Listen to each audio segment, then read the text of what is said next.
We had a school board member behind closed doors say, can I swear on here?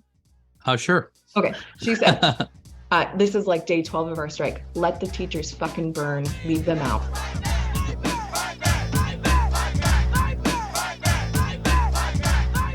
Welcome to Fight Back Radio, a production of fightbacknews.org, taking you to the heart of the people's struggles. I'm your host, Richard Berg. And today we have a really good guest in Greta Callahan, who's the president of the Minneapolis Federation of Teachers, the teacher chapter. And she's only been the president for a couple of years, but she, it's been a couple of years of, you won't believe it. She was on the e-board before that, and she's a kindergarten teacher for, I think, 9 or 10 years. But the 2 years she's been in office has seen the murder of George Floyd in her city, a pandemic that has threatened the lives of parents and students, and took kids out of the classrooms and did remote learning, and then a strike that made national headlines. And so Greta, led their union through this, and really was able to take advantage of the heart and soul of the teachers in Minneapolis and lead in that kind of direction. And you'll hear in her interview her talking about these things. Before we get going, though, I just wanted to make a comment on the midterm elections, which have happened since our last episode aired. And I want to point people to Fight Back News, fightbacknews.org, that there's an article or a statement that they published by the Freedom Road Socialist Organization.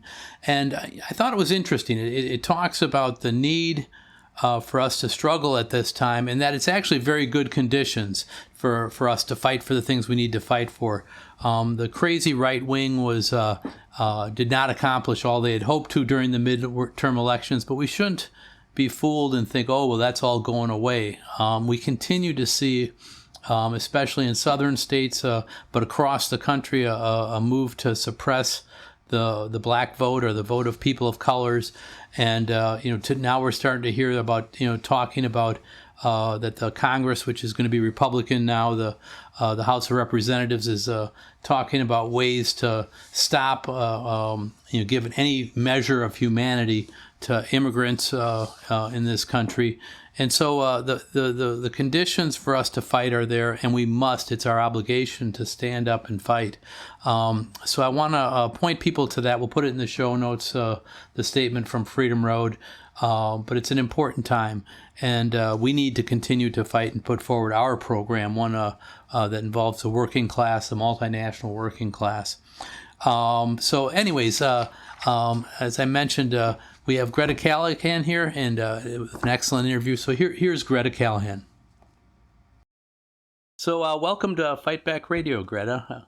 Thank you for having me. Oh, it's great to have you. So Greta is president of the Minneapolis Federation of Teachers, and I see that you were elected in May of 2020, and so you've had a very busy 2 years in office as president, anyways. And so, but I also noticed that looking at timeline for the Twin Cities, George Floyd was murdered in May of 2020 as well, and so that you had just been, you may not have even been sworn in at that time, or just about that time. How did your union deal with the issue of George Floyd, which captured national attention? Yeah, so I found out that I was elected May 15th, 2020. Shortly thereafter, George Floyd was publicly lynched right near, our schools, right in the heart of our city.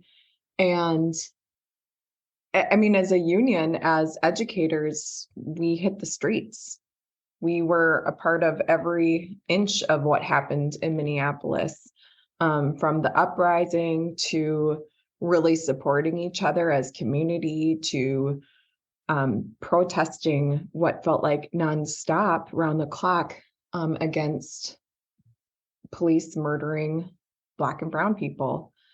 And one of our members, who's actually now the first vice president of our teacher chapter, lives 5 houses down from where this happened.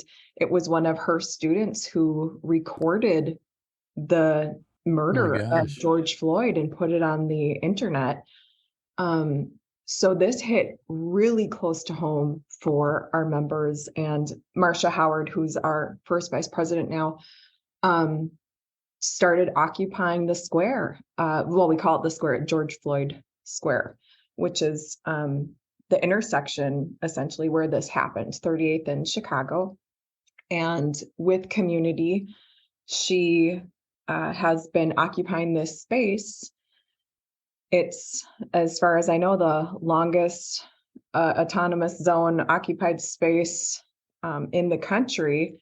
And she's still there every single day. As a union, we have shown up uh, by the dozens and hundreds at different times to support not only George Floyd, his family, police brutality against our community, but also her as a English teacher, as someone who is occupying this space and in the fight for Black lives and Black liberation.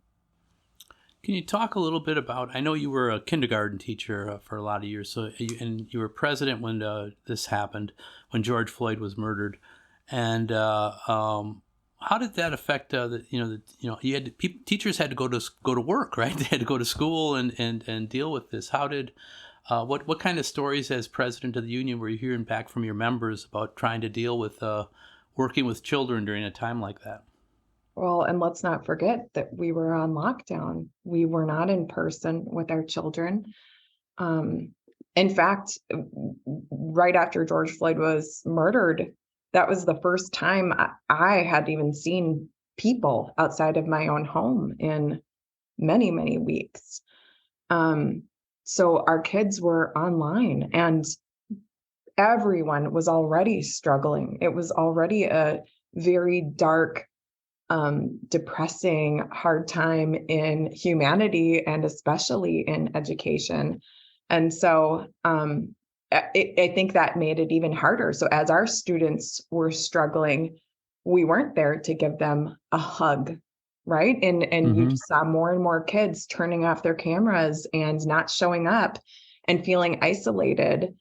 Um, yeah, that was a really hard time in general. And that's like one of the things we have to remember here is like this didn't just happen. It had been happening, it's happened since. And then on top of it, we were in the middle of a pandemic and people really didn't know if they were gonna die, if they were on other people. I mean, it was such a scary time. And it was a different world right before this happening. So our kids have just been through so much. All of this it led to our strike in March. All of this plays a piece in the puzzle of where we are now and where we've been, where we're going. Yeah, could you talk about that a little bit? So we had you're right. We're in the middle of a pandemic, and people, the anger, across the country. It's probably strongest in Minneapolis, but here in Chicago, the streets were full of people protesting against police violence and making calls for community control of the police and a number of things. But I think there was a certain community. Tell me if I'm wrong. That came out of that too, because we came out of our houses a little bit and cautiously, trying to social distance and wearing masks. And as part of the Minneapolis Federation of Teachers, as part of a coalition, how did that look? How did that help? And you mentioned you later went on strike. How did that help build leadership and give people courage? Well, I think it really activated a lot of people who, I mean, didn't even want to be, right? This really forced people to have to take a stand and very publicly say, our kids deserve to feel safe. We deserve to feel safe.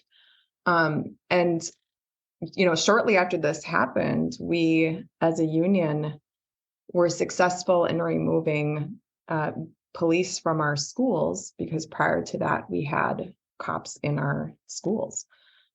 So we were able to get some movement. The school board did agree to remove them from our buildings. And that was all just, one little step in the direction to where we are now. So I think a lot of people just saw that not only the need to like make change and get involved, but the power we have as a union to actually accomplish that. So this last round of bargaining that ended in a 3-week strike for the first time in 52 years, we were able to really front and center fight for educators of color, period. And that looks like a living wage for our hourly workers, our education support professionals. That looks like contract language that has mentors for educators of color. That looks like support councils. There's just so much that we were able to secure and fight for. And I really truly believe that it is all of the things that happened in 2020 that really led us to our struggle and our fight as the working class. Yeah. So let's go back then to I want to talk about the build up towards your strike. So you mentioned that George Floyd really woke the murder of George Floyd woke people up, and they realized they had to do something. And in your case, people fighting for police out of the schools. Could you talk a little more about some of the other things leading up to the strike? I mean, people just don't wake up and say, "Oh, we're going to go on strike after 52 years." What were some of the issues that were brewing, maybe, and how people started to organize around those? Yeah, well, as long as I've been a teacher, I've heard all of our members say, like, we just need to go on strike. We just need to go on strike. We need to get to that place. And when I came into office, I'm just surrounded by a lot of really great people, thank goodness, who read Jane McAlevey and just really believe in the ground floor and power. And I'm also a sweet, naive kindergarten teacher in a lot of ways. And I came in and was thinking, well, if I'm just nicer to our superintendent, maybe we can make some movement. If I work with the school board, maybe. And I learned right away, like, nope, the boss is the boss is the boss. People will say, like, oh, we all have the same interests. No, we do not. They care about a bottom line, and we care about our children. And like, that is something I learned even more so during our strike. So it started with the pandemic, really, like watching them make decisions about our safety. And when we attempted to bargain around our conditions in the pandemic, they refused to negotiate with us. We actually had to file an unfair labor practice for the first time in my lifetime with MPS, and won. And unfortunately, we can't do unfair labor practice strikes, by the way, in the public sector here. So each just for our listeners, there's national labor law that applies to the private sector, but in the public sector, it's different in every state. So, this is a question of that they're violating, a state law, and so you file an unfair labor practice to try to get them to follow the law. So they were willing. This is the Minneapolis Public Schools was willing to break the law rather than treat people safely. Am I right? Yeah. Exactly. Yeah, they love doing that. So we were able to, essentially get a judge to file an injunction, but that was just the beginning. As we wanted to say in what was going on, how our students were learning, we were just completely shut out. And in the height of the pandemic, when we weren't doing things in person, our school board passed a comprehensive redesign that was wildly unpopular with families, educators, students, because it was moving something like 10,000 kids into a different school. And for reference, at the time, we had about 35,000 students. And so they passed this thing in the middle of the pandemic that was going to only further disrupt our communities.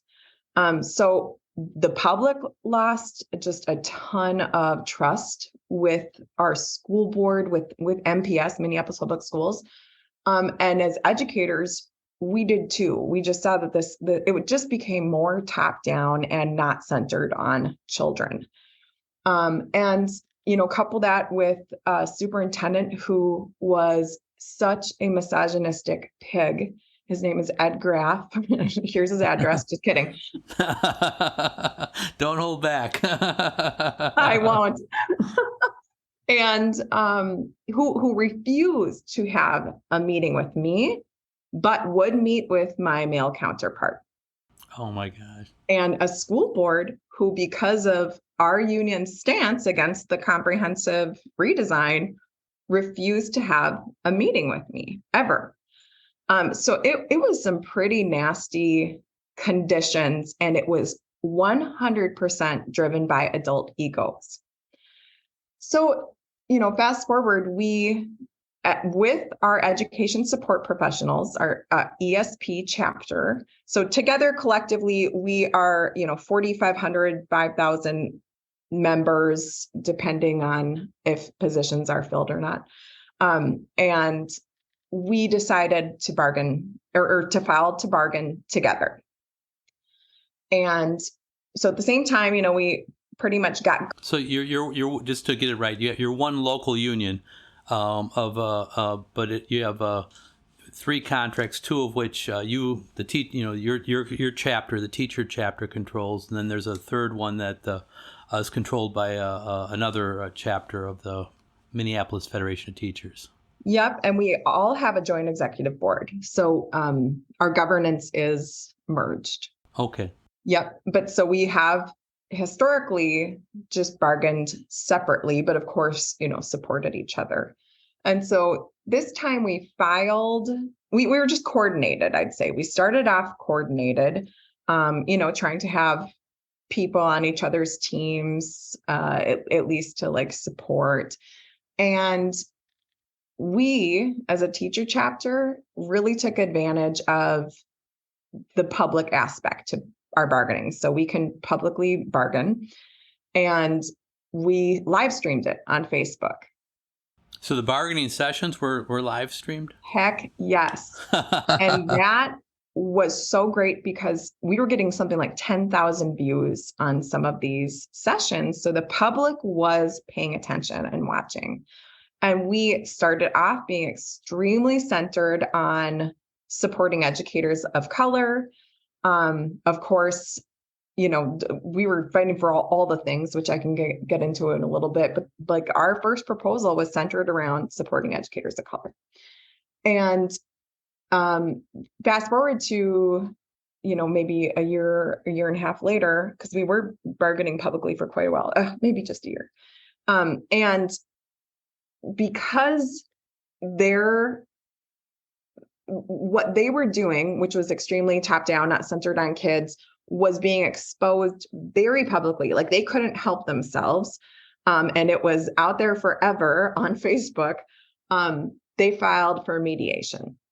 So about this time, actually last year, they had already filed for mediation. So this is when an outside person comes in and tries to put the 2 sides together to get an agreement? It's a service by our state, and exactly, it's a third party, but the worst part is it's behind closed doors.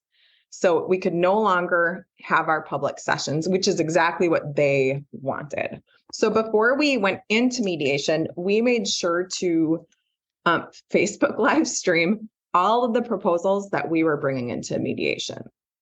So whether it was around pay, healthcare, that kind of stuff. And so we filed for mediation. The education support professionals are bargaining at this point, and we eventually they filed for mediation. The education support professionals did, and so what we were learning, especially from our public sessions, was just that they were going to avoid, the district was going to avoid. They were not going to meet us anywhere, whether it was around pay, whether it was on educators of color. It was just a really icky environment, publicly and behind closed doors. It only got worse. And anything they were bringing back as a counter was just completely laughable. And our education support professionals were on average making between $14,000 and $25,000 a year. Oh my God. Oh my God. Yes. And our teachers hadn't gotten over a 2% raise in 22 years. Oh my gosh. So there was like real issues, and we're just hemorrhaging educators in general at this point, and especially educators of color, because surrounding districts are now paying much more than MPSs. So, Let me ask you about that a little bit. So like the, your Twin Cities, St. Paul and Minneapolis, and I think they settled just before you guys went on strike, if I'm right. Correct me if I'm wrong. But that I'm wondering how that, and just the context of what was going on around you, and people trying to hold teachers in Minneapolis, if that was a difficulty, especially teachers of color, when they're given other options, and how that affected your lead up to the strike. that's been affecting us more after, actually. Okay. Yeah. I mean, I think leading up to the strike, it was like, okay, in September, we had, like I told you, we were always trying to get to a place where we could get our members on strike. In September, we were saying to ourselves and to our organizers, maybe in 2024 or 25, we could get our members to the point of striking. We need to do, 7 more structure tests. We need to blah, blah, blah. And because that's what we had read and that's what we were taught. And so I actually think, and this is like what I say wherever I go around the country now to educators, you can get on strike this year. Like don't think this is something you have to go through all these steps. If your members are ready, if your boss is organizing for you, you can do it and you can get there quickly. And that's what happened to us. This time last year, we did not think we were going to be able to be on strike. And we went on strike March 7th, March 8th, just for context for this group. So we were able to move quickly because conditions were so bad, because we're in a pandemic, because the fight for Black lives is in the air in everything we're doing, because our kids were not receiving the education they deserve. And we believe not only in this profession, but in public schools. And wrapped around all this, something we haven't talked about is the very strong forces in Minneapolis right now attempting to dismantle our public school system to make a buck off of our kids. There are multiple groups with nice sounding names. They sound like they're educators. They sound like they're parents who care. They sound like they're equity focused. They're probably even Democrats, but they are seeking to dismantle our public schools. And the only way to do that is by dismantling a union. We are the only thing standing in the way of our public schools being privatized and becoming a city of all charters. So there were just all of these things. It was a perfect storm. We couldn't control it if we wanted to. So, I mean, the members were there. They were ready to walk. They had it. They were not going to continue teaching that school year unless something drastic happened. So we decided as both chapters, let's put the vote out to our members. We voted the week of Valentine's because we loved our students that much. And our fight was for safe and stable schools. Like, all of this was effortless. People are like, what was your communications plan? Well, it was effortless because we were focused on our kids, period. And they deserved safety emotionally, safety in knowing who's in front of them. When you have a revolving door of educators, whether it's education support professionals, whether it's your nurse, whether it's your counselor, whether it's your teacher, you are not safe and your environment is not stable. You cannot receive the education you deserve without those things. And we are not going to retain people if we have class sizes of 40, you're not paid a living wage, and you're miserable and not respected in your work. It's so simple. And so it was easy to get there. And when we passed our votes, we had 98 and 97% voting yes. And that's not of the people who voted. We had over 90 I mean, it is of the people who voted, but we had over 95% of our members voting. People Oh my gosh. Wow. curious about, so people don't always like share the number of people who voted. We proudly were able to say like all of our members are on board with this. Yeah, no, my gosh. So so the real conditions that you raised, George Floyd, moving students out of the different schools, and the pandemic, and not really caring about the safety of the students or your members. It sounds like it led to something. So the boss was a good organizer for you in this sense. It sounds like. Let me ask you a little bit about. You talked about how you. In negotiations, by making them public, and even after mediation when they were behind closed doors, where you tried to be public as much as you could, how did you reach out and talk to and message to parents, especially, and maybe high school students as well? But it seems that you got their support too. I mean, after the fact, the way you're talking, I can tell that there was overwhelming support from those sectors for what you were doing. How did you do that? What idea, what discussions did you have about trying to reach out to them? I think we did a lot of things wrong at first and then did something that I think everybody should do. So at first we were doing more like come to a town hall, like any parent in Minneapolis can come, come share your issues. We had an email list, which actually was a good tool.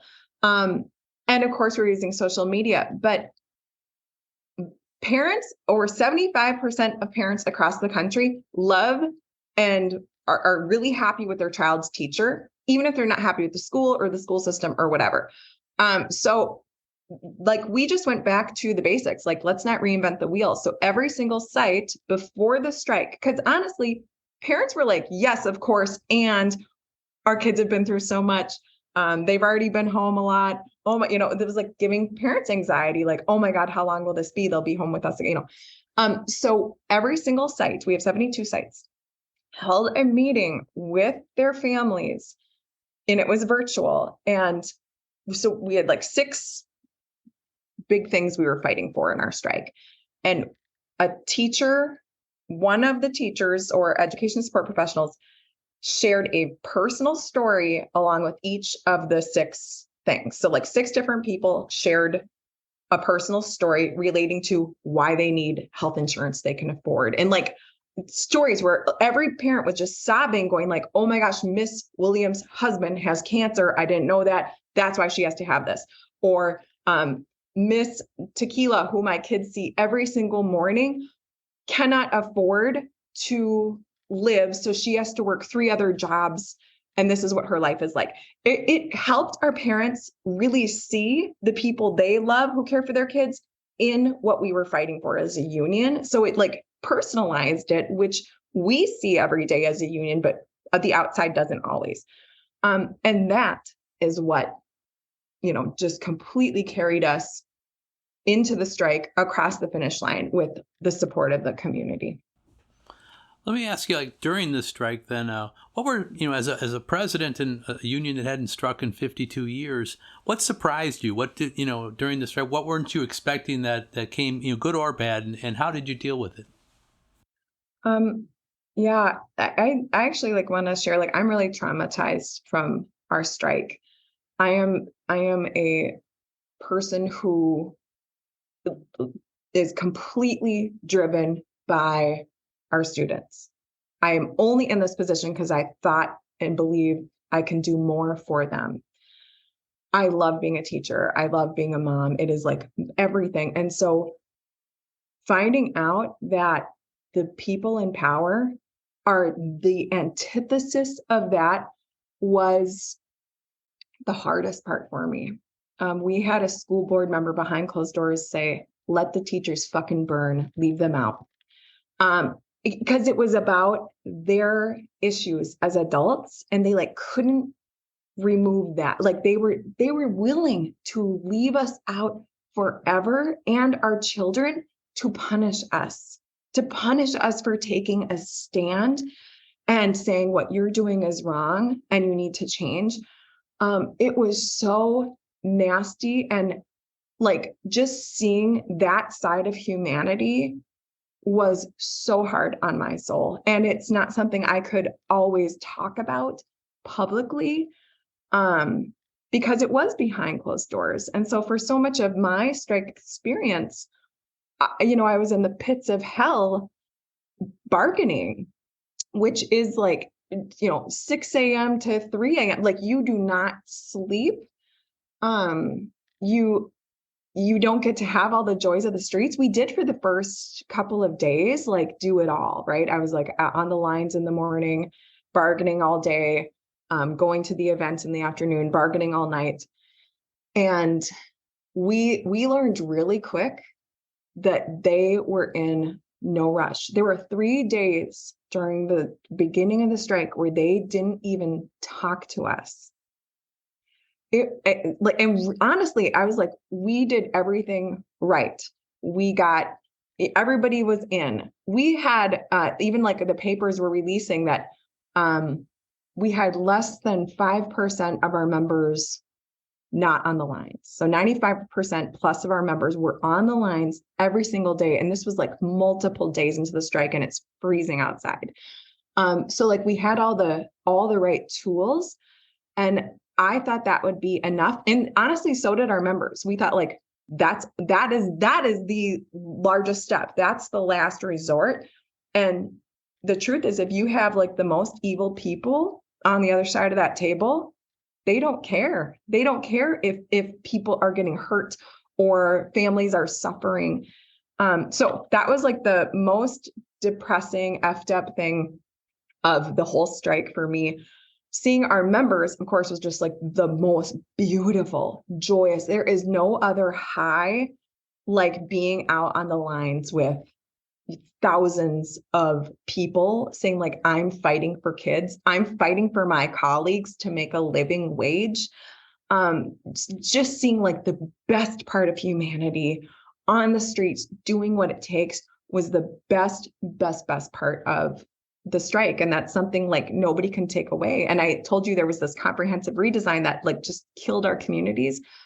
Well, these idiots who thought it was a good idea to leave us out for 3 weeks, it was the best thing that could have happened to us, because we all became site communities again, stronger than ever. When the strike ended, everybody went back into their sites, knowing each other on a personal level, knowing you did this thing together. So it really strengthened our union a ton and strengthened our district beyond something we could have done otherwise. No, I think that's that happened to our union. I'm from the Chicago Teachers Union. Our Fight Back Radio listeners know, and yes, that happened to our union as well. The strikes and people really coming together. Well, let me ask you. So though, a lot of people think, yeah, you go on strike. Probably in the private sector, this is true. You shut down production, you cost them money, and you can win. But in the public sector, really, you're not costing them money. They're not paying you. In fact, in some cases in the public sector, they save money during the strike. And so it's really more about public opinion, and it's more political than any kind of private sector strike. And so how did you, and when they were willing to set you out there, how did you gain the leverage you needed to settle the strike ultimately? Well, the community was behind us. Completely. We had like pastors coming out that we had never known, holding press conferences for us. People, because the fight we were in was righteous. And I really think that they thought our members would get tired and would go back in, and they weren't. Our members were relentless, and they would have kept going, by the way. There was the threat, though, looming of losing health insurance, which obviously would have like destroyed our movement, especially because we had education support professionals not making a living wage who like need people who need health insurance. So we were able to end our strike together. And what a beautiful thing. We won more than we've won in 22 years, and it wasn't enough. And, I was at Labor Notes this year, like, not that long after the strike, and still really in the thick of the feelings and the heartbreak and things that go along with it. And I think as a labor community, we need to talk about what happens after a strike more, and not in a way like don't do it. Like, we had no choice. We had to go on strike, and I would do it again tomorrow. And we really don't talk about all aspects of it and prepare each other and ourselves for it. So like, coming out of this, that's something I learned, and I want to help other labor leaders and unions prepare for, because that is as big of a part of a strike as the leading up to it. Well, let's talk about that a little bit then. So you were out for 20 days, I think, and 14 school days, and so then you settled. You had strong, big victories, but not everything. You had a vote, a ratification vote of your members. Both unions voted, I don't know, 75, 80% to ratify the contract. So strong ratification votes. But the aftermath of that, you were saying, has been difficult. And can you talk about that a little bit? What made it difficult, and how have you dealt with it? Yeah. So like, we learned a lot. Our bargaining teams were, we were behind closed doors during a lot of this time. And we had teams of, 10, 15, 20 people. And in the future, we would never do that again. We have to do big bargaining, where we essentially have representation from every single site, because there was a huge divide between the streets and what was happening behind closed doors.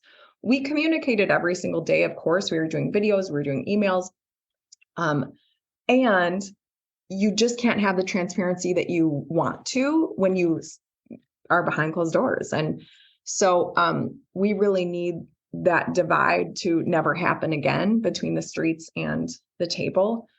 And we took the biggest risk of all, right? So all of us were like, so we should win it all. And of course, that was so naive in hindsight. But we didn't win it all. Yes, we won more than we've gotten in 22 years. And like I said, it's not enough. But we had members who were just completely heartbroken that like they didn't get the pay they wanted, or deserve, right? Because we all deserve it.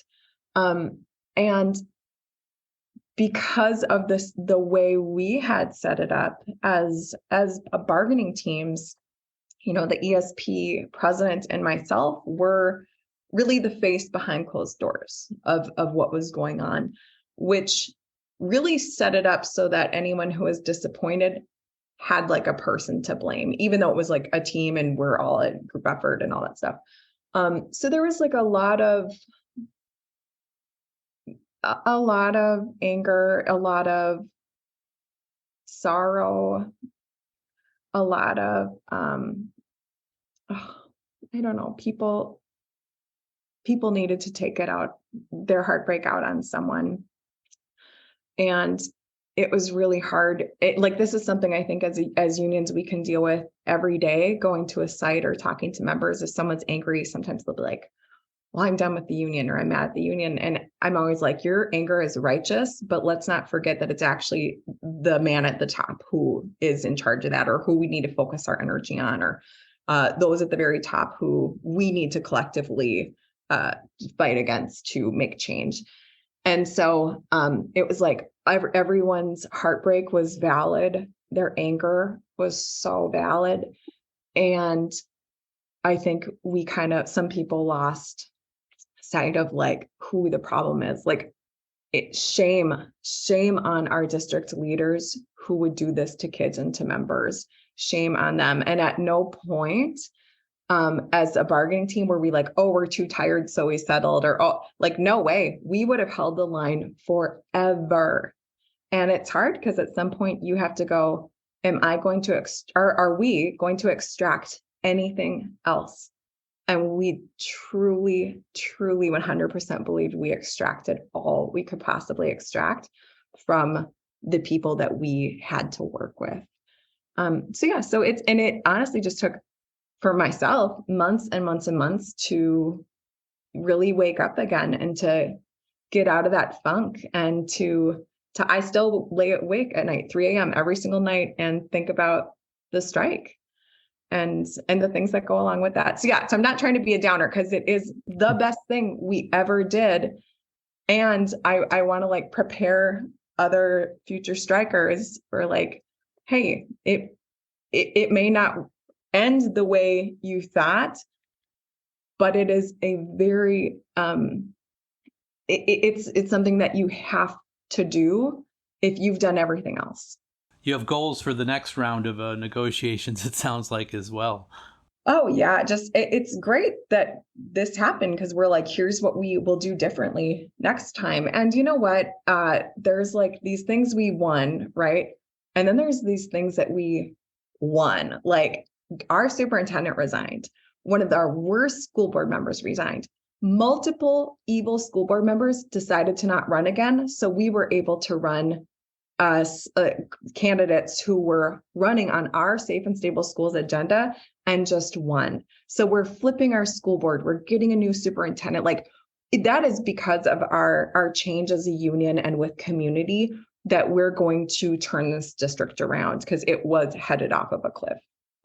I want to get into the question of elections a little bit at school board and some of that, but let me go back before we do to some of the demands that you said you had around racial justice, and I've seen there's been a lot of discussion in the news lately about affirmative action. The Supreme Court's about to make decisions which are probably not going to be good, and given who's in the Supreme Court right now. But how did you? What were your demands, and what did you win, and what did you not win that are goals for your next round of bargaining possibly? Mm-hmm. Well, so our number one demand was a living wage for our education support professionals. And that is fighting for Black lives, by the way. Those are mostly Black women hourly workers. So that was like as joint chapters, we were really fighting for a living wage for ESPs. And we were fighting for the retention and support of all educators of color. And our initial proposal around that was, it would have changed our district. We wanted, I think, 10 mentors for educators of color to help retain people. We had a council that was going to be made up of kind of like labor management, but really around supporting educators of color in our district. We put out language that, and this is what has been so controversial and has been on like Fox News and Good Morning America. We had language that basically says, if you are from an underrepresented group, so if you are a Black teacher, if there are layoffs in this district, and there haven't been in a really long time, if there are, we will essentially go out of seniority order and skip that person if they are on the bottom of the seniority list and go to the next person to retain that person. And as a union, we had actually had something like this on the table for many, many contract cycles, and the district never agreed to it. They wouldn't even entertain it sometimes. But we were really like, how do we maintain seniority? Because that is essential into just having the teachers that our students deserve, right? Like, we don't want a revolving door of brand new educators for our kids. We do need people with experience in there. And we have 67% students of color in our district and 20% teachers of color. So how do we retain those licensed professionals? But also, if we're paying ESPs a living wage, we will also have more educators of color who our students can identify with and work with. So all of that to say, we ended up winning that contract language around retaining educators of color. As far as when layoffs occur, we were able to secure 2 mentors of color and a support council for underrepresented groups, is what we say. So that stuff was huge. We, of course, were fighting for smaller class sizes and better pay. One of the huge other wins we got was class size caps in our contract. We're only the second contract in the state to achieve this. We did receive higher pay than we've had in 22 years, but it's still not much more than what we've had. We were able to secure a social worker in every building. So the wins are great, and we're still seeing like it's not enough, right? Like our language around seniority was like just a snippet of the larger piece. That's not going to retain educators of color. That is not our problem. People are leaving because they are not supported, they're not paid, they're not respected. And so that fight continues, and we are gearing up to bargain again because our contract expires in June. Yeah, I mean, even that the controversial clause, it wasn't that it strikes me because that in the 1980s they dismantled affirmative action, but this used to be something that was common in not just in terms of layoff and recall, but also admissions to colleges and stuff like that to try to right past injustices, and it's just been exacerbated. So I think it's probably maybe even model language, but you're right. My experiences in Chicago with the teachers union here is that, teachers of color need support. All teachers need support, but especially, people who are, coming from those communities, and often our bosses are tone deaf. I wanted to switch a little bit to also beyond the race issue, looking at class issues as well. You talked about who sits on the school board right now and who did then, and how the school board looks at things differently than your union, and that you started to you thought initially just appeals to people's common sense would work, and you learned differently. Could you talk about that a little bit? This is what's messed up, right? I used to work in a charter school where you have a hand-picked school board.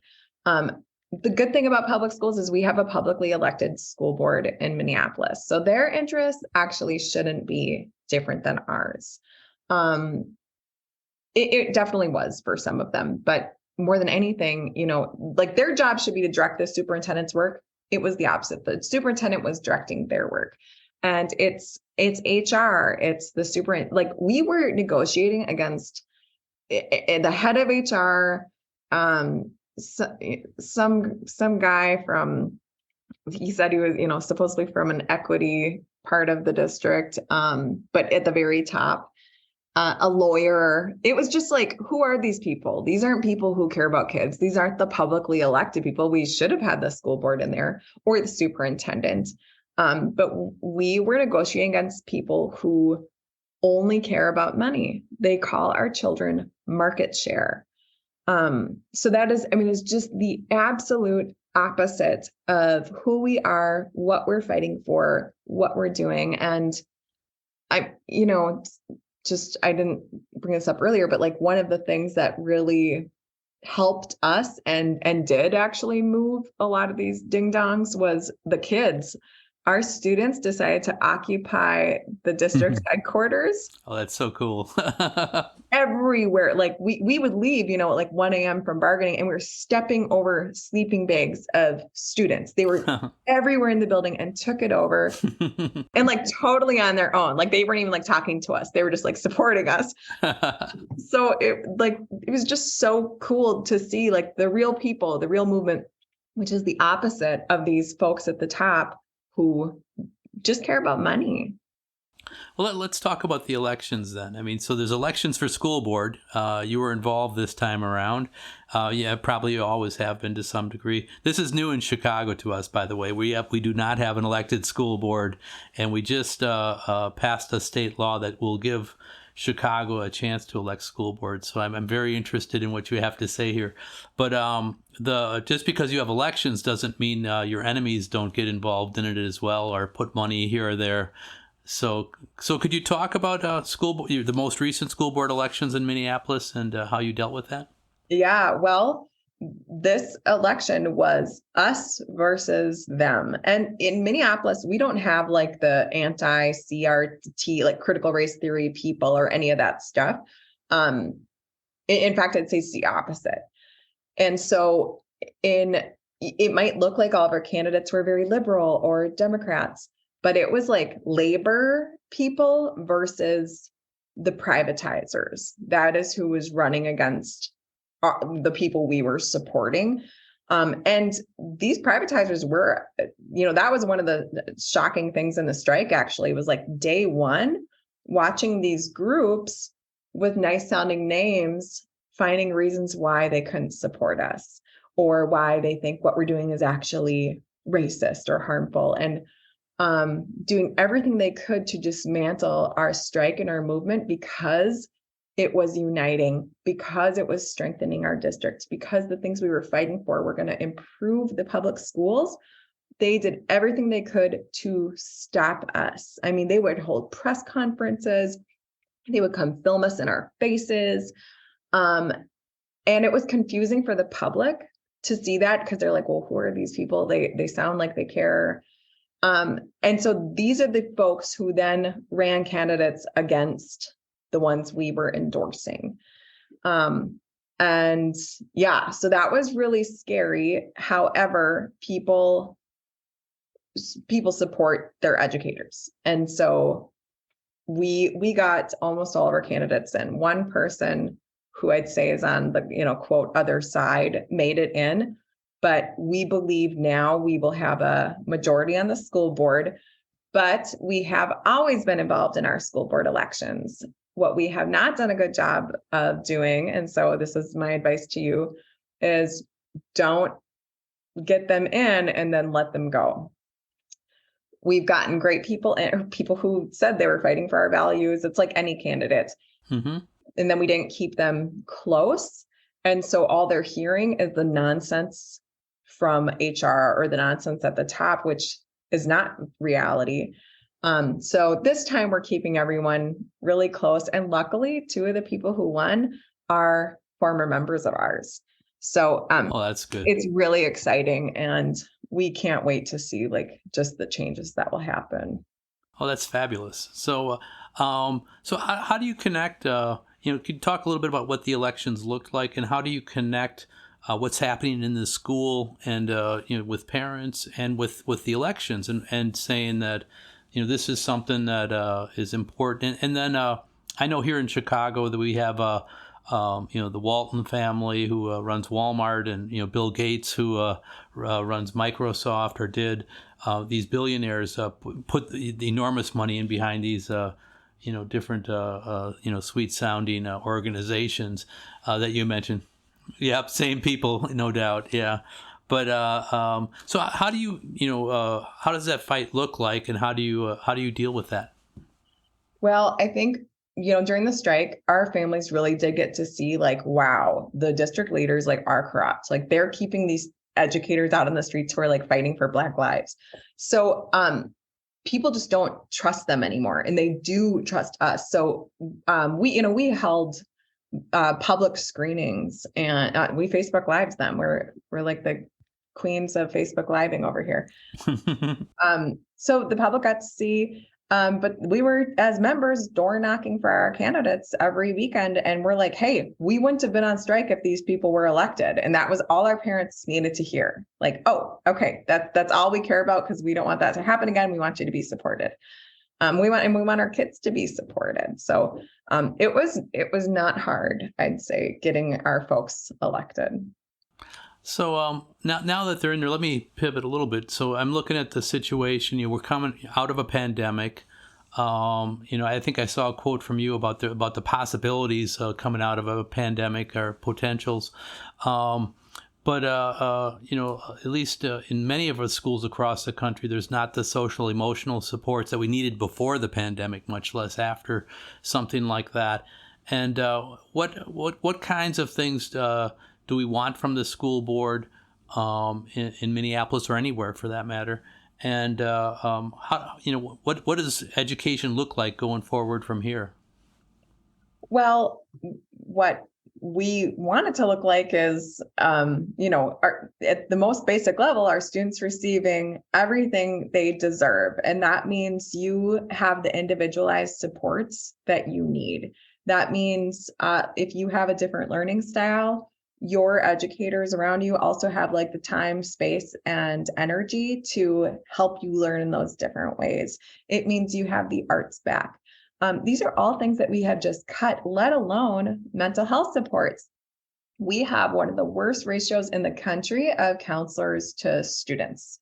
And in fact, it's a great example of watching our colleagues in St. Paul. They were able to win major gains around mental health. And so we were supposed to go out on strike the same day, actually, because they also held a strike vote. And they were able to secure these mental health support needs at the 11th hour. And so didn't have to walk out the door.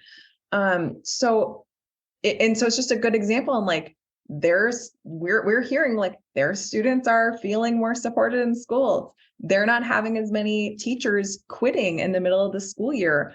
It is a crisis. And like we're seeing kids who basically were online, because we were online the entire first year of the pandemic, watching our kids who basically didn't have kindergarten.